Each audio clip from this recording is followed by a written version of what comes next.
Dan semoga Allah subhanahu wa ta'ala menghancurkan sehancur-hancurnya para pelaku pembantaian 6 syuhada pengawal kami dan yang memerintahkannya, serta para aktor intelektualnya juga yang merestuinya, dan semua yang terlibat dalam pembantaian sadis dan brutal tersebut secara langsung maupun tidak langsung.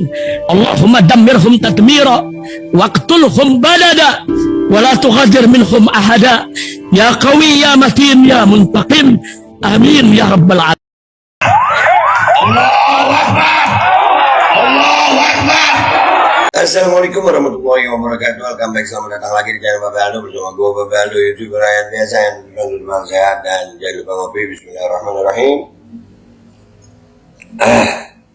Alhamdulillah rabbil alamin, wassalatu wassalamu ala sayyidil mursalin sayyidina Muhammadin wa ala alihi washabihi ajmain. Rabbi ij'al li sadri wa yassir li amri wa hlul 'uqdatam min lisani yafqahu qawli bi nabi wa ali. Salam revolusi akhlak, semangat revolusi akhlak. Semoga akhlak kita jadi lebih baik hari ini dibanding kemarin. Panjang umur, perjuangan, merdeka, Allahu Akbar. Salam sejahtera bagi seluruh rakyat Indonesia dimanapun kalian berada. Semoga kalian semuanya dalam keadaan sehat walafiat, tidak kurang suatu apapun. Dan mudah-mudahan kalau ada yang sakit dari kalian, itu menjadi sakit penghapus dosa, penambah pahala, sakit yang insya Allah segera disehatkan oleh Allah Subhanahu Wa Taala dalam sehat yang manfaat. Amin ya rabbal alamin. Oke guys, sekarang kita kembali ke kasus Vina guys. Ini kasus waduh liar buat gue liar banget ya. Ada keterangan polisi yang menyatakan begini guys, ini. Polisi nyatakan tak ada anak pejabat terlibat di kasus pembunuhan Vina. Kita baca dulu. Kita ini pengen percaya polisi, pengen banget, pengen bisa dipercaya Pak polisi. Kita pengen, terasa kepercayaan itu kan nggak bisa dibuat-buat Pak ya. Ya kita pengen bisa percaya polisi. Kita baca dulu dari Detik Jogja. Polda Jawa Barat, Jabar, menyatakan tidak ada anak pejabat yang terlibat dalam kasus pembunuhan Vina yang terjadi di Cirebon pada 2016. Polisi juga menegaskan bahwa Peggy Setiawan alias Peron adalah pelaku dalam kasus pembunuhan tersebut. Bagi kami Pak, ini sangat janggal gitu Pak. Ini mungkin saya bodoh Pak ya. Kalau memang nggak ada anak pejabat, nggak ada yang ditutupi, masa iya tukang bangunan bisa ngeles 8 tahun? Bahkan ya nanti kita lihat Pak ya, ada yang posting Peggy ini Sherlock Pak. Sherlock waktu masih bermasalah ini. Nanti kita lihat Pak ya. Kita baca dulu nih. Hal itu disampaikan Dirkrimum Polda Jabar Kombes Pol Surawan merespon isu yang berkembang seputar penangkapan Peggy alias Peron. Kita yakinkan bahwa PS adalah ini. Kita sudah menyita sejumlah dokumen terkait dengan identitas baik kakak maupun ijazah. Kita yakinkan bahwa ini adalah PS alias Peggy Setiawan, kata Dirkrimum Polda Jabar Kombes Pol Surawan Minggu 26 Mei 2024. Surawan juga merespon pernyataan tentang Peggy sebagai korban salah tangkap dan dinarasikan sengaja dikorbankan. Setelah dilakukan pendalaman, Surawan menjelaskan hanya Peggy yang menjadi DPO, daftar pencarian orang dari kasus pembunuhan Vina. Yang 2 dihapus ya Pak ya. Itu janggal juga Pak. Ini sekarang zamannya media sosial Pak. Jadi orang netizen ini liar Pak, liar. Kita bantu nih. Cuman tolong bantu kami juga untuk memberikan penjelasan ke masyarakat ini masuk akal gitu. Iya, bagaimana DPO itu ditutupi wajahnya. Ya kan di siluet gitu aja. Udah gitu yang 2 katanya dihapus ya Pak. Perlu saya sampaikan di sini bahwa tidak ada anak pejabat terlibat di sini. Kami sangat kooperatif dan transparan terkait penyidikan ini. DPO ya hanya 1 yaitu PS ujar Surawan. Kalau transparan kenapa DPO-nya di siluet Pak? Nanya aja ya, kita nanya aja nih. Terkait apapun yang disampaikan ya itu terserah, silakan. Kami tetap berpegangan atau berpatokan pada fakta penyidikan. Jadi kita tidak berasumsi apapun di medsos terhadap penyelidikan yang kita lakukan. Kita berpedoman kepada fakta, bukan asumsi, sambungnya. Nah, yang jadi masalah Pak, kalau semuanya berasumsi karena fakta yang Bapak sampaikan kan jadi rancu juga Pak. Mestinya fakta itu bisa membungkam asumsi gitu. Tapi kalau ternyata fakta yang disampaikan justru membuat asumsi menjadi lebih liar, itu faktanya bisa dipertanyakan itu. Ya kan Pak ya? Ini saya coba menjelaskan ini Pak. Dilansir Detik Jabar, 3 teman Peggy alias Peron akan dimintai keterangan oleh Polda Jabar terkait kasus pembunuhan Vina dan Muhammad Rizky alias Eki yang terjadi di Cirebon pada 2016 silam. Sama dengan Peggy, ketiga orang itu bekerja sebagai kuli bangunan. Mereka ialah Suharsono alias Bondol, Suparman, dan Ibnu. Kepada Detik Jabar, Suharsono alias Bondol mengatakan dirinya bersama 2 rekan kerjanya sudah mengantongi surat pemanggilan dari Reskrimum Polda Jabar. Dan Ibnu juga kita sudah angkat suaranya ya, bahwasanya Ibnu mengaku bahwasanya pada saat kejadian Peggy itu ada di Bandung. Nah itu Pak, itu kan fakta juga itu dari Ibnu itu. Kami terima surat panggilan ini kemarin Selasa kira-kira sorean baru saya terima, kata Suharsono, Rabu 29 Mei. Menurut dia, surat itu meminta mereka bertiga memberikan keterangan seputar kasus yang kini membelit Peggy alias Peron pada Jumat 31 Mei 2024 mendatang. Isi suratnya sih minta kami datang ke sana, Polres Cirebon Kota, buat kasih keterangan, ungkapnya. Suharsono meyakini Peggy bukan pelaku dalam kasus pembunuhan itu. Dia mengatakan akan menyampaikan kesaksian apa adanya terkait peristiwa kematian Vina dan Muhammad Rizky atau Eki pada 27 Agustus 2016. Saya akan berikan kesaksian apa adanya. Apalagi waktu kejadian Peggy itu nggak ada di sini di Cirebon. Nah, tuh, ya sama kayak Ibnu. Saya yakin Peggy bukan pelaku, apalagi dituduh jadi otak dari kasus ini, ucap dia. Nah, ini Pak, fakta juga nih Pak. Iya kan? Nah, ayolah. Kami pengen percaya polisi.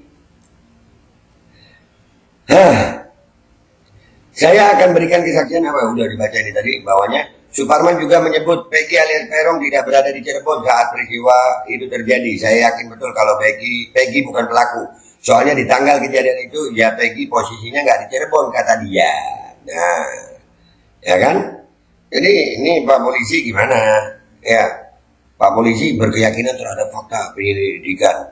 Sementara di medsos ini nggak semua salah Pak. Kami ingat kasus Sambo gitu. Kami ingat kasus Sambo. Sambo itu kan awal, wah ini kejadiannya begini-begini. Wah luar biasa skenario-nya Sambo. Luar biasa, ditunjang dengan aparat-aparat, apalagi Sambo bintang 2. Iya kan? Bisa dia ngatur gitu. Bisa tuh berapa banyak itu bawahan-bawahannya dia yang akhirnya kena itu di pengadilan. Jadi kami sebagai rakyat juga melihat keterangan Bapak ini juga akhirnya menimbulkan asumsi liar Pak. Dan itu bukan cuma kami. Termasuk Bapak Kamarudin Simanjuntak minta pejabat yang terlibat kasus Vina diberhentikan. Polisi justru beri bantahan begini ya, polisi bantahannya tadi ya. Dan ini Bapak Kamarudin Simanjuntak adalah pengacara mendiang Brigadir C, korban Sambo. Kita baca lagi nih. Kita baca ini. Ya, kalau ini dari ayubandung.com. Kamarudin Simanjuntak meminta pejabat yang terlibat kasus Vina diberhentikan dari jabatannya. Polisi justru beri bantahan begini. Itu judulnya ya. Diketahui kasus pembunuhan Vina di Cirebon yang terjadi pada 8 tahun lalu kini kembali mencuat ke publik. Kasus pembunuhan Vina di Cirebon dinilai masih penuh dengan kejanggalan hingga belum menemukan titik terang. Iya, gimana mau menemukan titik terang? Kalau nggak ada yang ditutupi kok bisa kuli bangunan itu lari 8 tahun. Dan nanti nih ya, gua kemarin sempat lihat itu. Ada postingan yang nunjukin bahwasanya Peggy Setiawan yang kuli bangunan ini Sherlock anjir. Sherlock ke media sosial, artinya masa iya buronan Sherlock? Nggak masuk akal gitu Pak. Lanjut bacanya. Beberapa pihak kemudian ikut turut memberi tanggapan terkait kasus pembunuhan Vina yang dianggap masih penuh dengan kejanggalan. Salah satunya yaitu Kamarudin Simanjuntak. Pengacara kondang Kamarudin Simanjuntak mengaku miris dengan lambatnya penanganan kasus pembunuhan Vina yang telah terjadi 8 tahun lalu. Sebelumnya penanganan kasus pembunuhan Vina dianggap lambat karena pelaku diduga merupakan anak dari pejabat sehingga butuh waktu lama untuk menangkapnya. Itu masuk akal. Masuk akal. Sangat masuk akal itu. Apalagi banyak kasus-kasus yang terbongkar akhirnya. Bapaknya si Eki mendadak bungkam, ya menghilang katanya. Ya, ini jelas nih ada oknum di belakangnya gitu. Dikutip dari YouTube Intens Investigasi pada Selasa 28 Mei 2024, Kamarudin Simanjuntak meminta apabila ada pejabat yang terlibat maka harus diberhentikan dari jabatannya.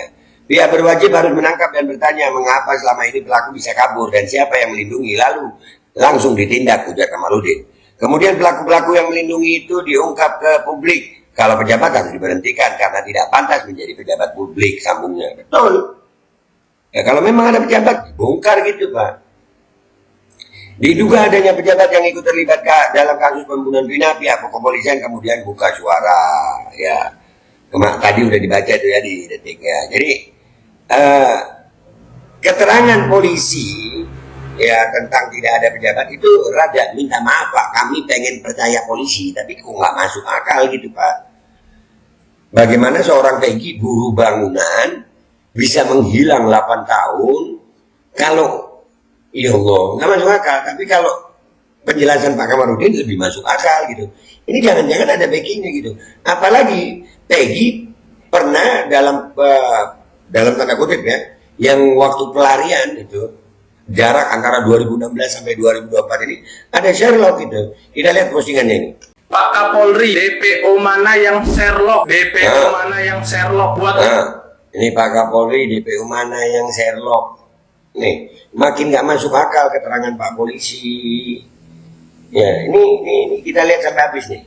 Yang belum tahu, jadi Peggy Setiawan itu pernah share lokasi dia di Facebook. Dia nggak ganti nama Facebook dia, jadi nama lain nggak, tetap Peggy Setiawan nama Facebooknya. Jadi nggak masuk di akal kalau nggak ketangkep tuh. Gua percaya kualitas cyber polisi, karena Vina Garut aja ketangkep. Menurut Kapolres Garut butuh 3-4 jam untuk menangkap Vina Garut ini. Itu Vina Garut. Kalau Vina Cirebon, Peggy Setiawan, dia share lokasi dan nggak ganti nama Facebooknya, masa nggak ketangkep kan? Ada apa ini? Makanya jangan salahkan netizen Pak, kalau netizen itu cuma informasi ya. 2016 polisi itu pernah menggeledah rumah Peggy Setiawan. Lu nonton ini? 2016 waktu syutingnya baru beberapa saat, 2 hari atau 3 hari kayak gitu tuh.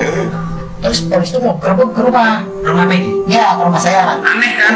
Aneh banget. Polisi udah pernah datang ke rumah Peggy Setiawan di 2016, tapi daftar DPO atas nama Peggy, foto aja nggak ada loh. Bahkan namanya tetap Peggy alias Peron. Kenapa nggak ditulis Peggy Setiawan dari 2016? Hanya netizen curiga, karena netizen tuh percaya, yakin kalau polisi itu nggak, kemungkinan ada yang lebih berkuasa nih dari polisi Cirebon. Pilih mana nih?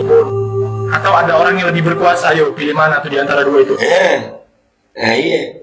Masa ya polisi bodoh? Enggak, gue nggak yakin polisi bodoh, pinter, sekolah.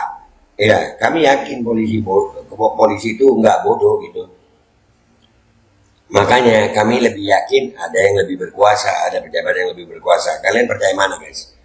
Ayo, kalau gue percaya Pak Kamarudin sama bocah ini cerdas.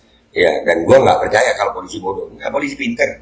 Cuman kadang-kadang pinternya dipakai untuk rekayasa, kadang-kadang oleh oknum. Gua Babel Aldo, YouTuber biasa, pamit dulu, sampai jumpa di konten gua berikutnya.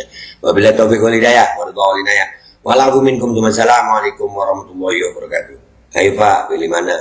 Bodoh atau ada pejabat memang yang lebih berkuasa?